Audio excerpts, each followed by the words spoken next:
Pada suatu kali Yesus sedang berdoa di salah satu tempat. Ketika ia berhenti berdoa, berkatalah seorang dari murid-muridnya kepadanya, "Tuhan, ajarlah kami berdoa, sama seperti yang diajarkan Yohanes kepada murid-muridnya." Jawab Yesus kepada mereka, "Apabila kamu berdoa, katakanlah, Bapa, dikuduskanlah namamu, datanglah kerajaanmu. Berikanlah kami setiap hari makanan kami yang secukupnya, dan ampunilah kami akan dosa kami, sebab kami pun mengampuni setiap orang yang bersalah kepada kami. Dan janganlah membawa kami ke dalam pencobaan." Lalu katanya kepada mereka, "Jika seorang di antara kamu pada tengah malam pergi ke rumah seorang sahabatnya dan berkata kepadanya, 'Saudara, pinjamkanlah kepadaku 3 roti, sebab seorang sahabatku yang sedang berada dalam perjalanan singgah ke rumahku, dan aku tidak mempunyai apa-apa untuk dihidangkan kepadanya.' Masakan ia yang di dalam rumah itu akan menjawab, 'Jangan mengganggu aku. Pintu sudah tertutup dan aku serta anak-anakku sudah tidur. Aku tidak dapat bangun dan memberikannya kepada saudara.' Aku berkata kepadamu, sekalipun ia tidak mau bangun dan memberikannya kepadanya karena orang itu adalah sahabatnya, namun karena sikapnya yang tidak malu itu, ia akan bangun juga dan memberikan kepadanya apa yang diperlukannya. Oleh karena itu aku berkata kepadamu, mintalah, maka akan diberikan kepadamu. Carilah, maka kamu akan mendapat. Ketoklah, maka pintu akan dibukakan bagimu.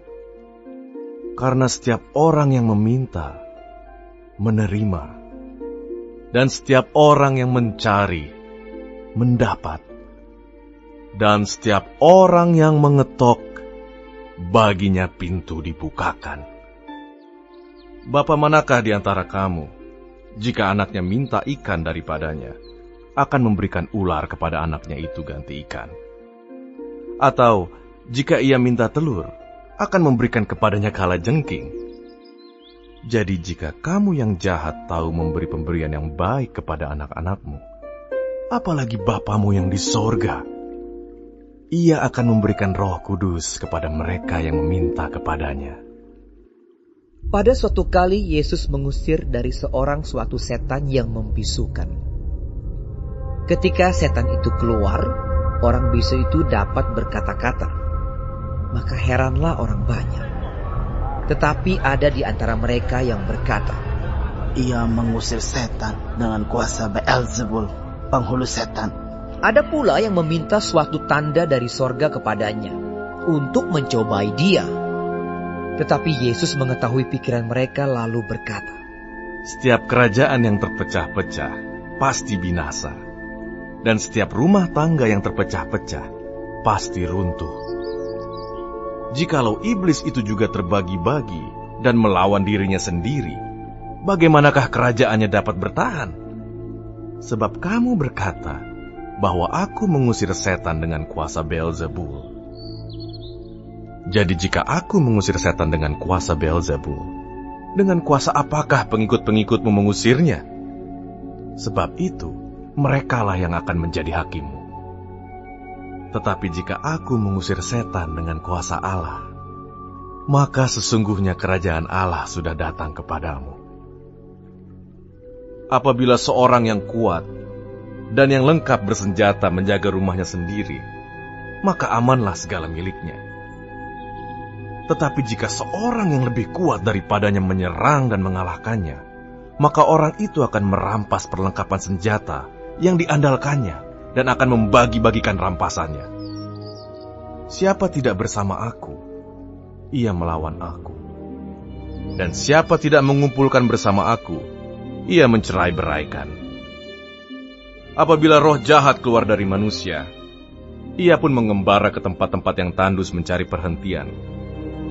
Dan karena ia tidak mendapatnya, ia berkata, "Aku akan kembali ke rumah yang telah kutinggalkan itu." Maka pergilah ia dan mendapati rumah itu bersih, tersapu, dan rapi teratur. Lalu ia keluar dan mengajak 7 roh lain yang lebih jahat daripadanya, dan mereka masuk dan berdiam di situ.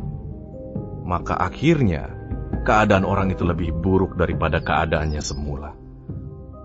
Ketika Yesus masih berbicara, berserulah seorang perempuan dari antara orang banyak dan berkata kepadanya, "Berbahagialah ibu yang telah mengandung engkau dan susu yang telah menyusui engkau." Tetapi ia berkata, Yang berbahagia ialah mereka yang mendengarkan firman Allah dan yang memeliharanya. ketika orang banyak mengerumuninya, berkatalah Yesus, Angkatan ini adalah angkatan yang jahat. Mereka menghendaki suatu tanda, tetapi kepada mereka tidak akan diberikan tanda selain tanda Nabi Yunus.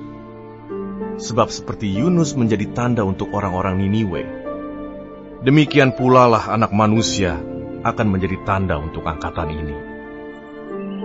Pada waktu penghakiman, Ratu dari Selatan itu akan bangkit bersama orang dari angkatan ini, dan ia akan menghukum mereka.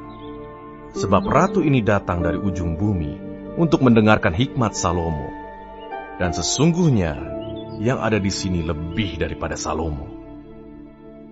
Pada waktu penghakiman, orang-orang Niniwe akan bangkit bersama angkatan ini, dan mereka akan menghukumnya. Sebab orang-orang Niniwe itu bertobat waktu mereka mendengarkan pemberitaan Yunus, dan sesungguhnya yang ada di sini lebih daripada Yunus. Tidak seorang pun yang menyalakan pelita, lalu meletakkannya di kolong rumah atau di bawah gantang, melainkan di atas kaki dian, supaya semua orang yang masuk dapat melihat cahayanya. Matamu adalah pelita tubuhmu. Jika matamu baik, teranglah seluruh tubuhmu. Tetapi jika matamu jahat, gelaplah tubuhmu. Karena itu perhatikanlah, supaya terang yang ada padamu jangan menjadi kegelapan. Jika seluruh tubuhmu terang dan tidak ada bagian yang gelap, maka seluruhnya akan terang. Sama seperti apabila pelita menerangi engkau dengan cahayanya. Ketika Yesus selesai mengajar, seorang Farisi mengundang dia untuk makan di rumahnya. Maka masuklah ia ke rumah itu lalu duduk makan. Orang Farisi itu melihat hal itu dan ia heran, karena Yesus tidak mencuci tangannya sebelum makan. Tetapi Tuhan berkata kepadanya, Kamu orang-orang Farisi, kamu membersihkan bagian luar dari cawan dan pinggan, tetapi bagian dalammu penuh rampasan dan kejahatan. Hai orang-orang bodoh, bukankah dia yang menjadikan bagian luar, dia juga yang menjadikan bagian dalam? Akan tetapi berikanlah isinya sebagai sedekah, dan sesungguhnya semuanya akan menjadi bersih bagimu. Tetapi celakalah kamu, hai orang-orang Farisi, sebab kamu membayar persepuluhan dari selasih, inggu dan segala jenis sayuran, tetapi kamu mengabaikan keadilan dan kasih Allah. Yang satu harus dilakukan, dan yang lain jangan diabaikan. Celakalah kamu, hai orang-orang Farisi, sebab kamu suka duduk di tempat terdepan di rumah ibadat dan suka menerima penghormatan di pasar. Celakalah kamu, sebab kamu sama seperti kubur yang tidak memakai tanda. Orang-orang yang berjalan di atasnya tidak mengetahuinya. Seorang dari antara ahli-ahli Taurat itu menjawab dan berkata kepadanya, Guru, dengan berkata demikian, engkau menghina kami juga.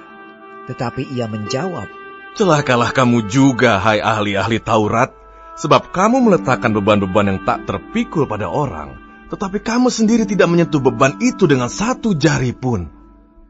Celakalah kamu, sebab kamu membangun makam nabi-nabi, tetapi nenek moyangmu telah membunuh mereka. Dengan demikian kamu mengaku bahwa kamu membenarkan perbuatan-perbuatan nenek moyangmu, sebab mereka telah membunuh nabi-nabi itu dan kamu membangun makamnya. Sebab itu hikmat Allah berkata, Aku akan mengutus kepada mereka nabi-nabi dan rasul-rasul. Dan separuh dari antara nabi-nabi dan rasul-rasul itu akan mereka bunuh dan mereka aniaya. Supaya dari angkatan ini dituntut darah semua nabi yang telah tertumpah sejak dunia dijadikan. Mulai dari darah Habel sampai kepada darah Zakaria yang telah dibunuh di antara mezbah dan rumah Allah. Bahkan, aku berkata kepadamu, semuanya itu akan dituntut dari angkatan ini. Celakalah kamu, hai ahli-ahli Taurat, sebab kamu telah mengambil kunci pengetahuan. Kamu sendiri tidak masuk ke dalam, dan orang yang berusaha untuk masuk ke dalam kamu halang-halangi. Dan setelah Yesus berangkat dari tempat itu, ahli-ahli Taurat dan orang-orang Farisi terus-menerus mengintai dan membanjirinya dengan rupa-rupa soal. Untuk itu mereka berusaha memancingnya, supaya mereka dapat menangkapnya berdasarkan sesuatu yang diucapkannya.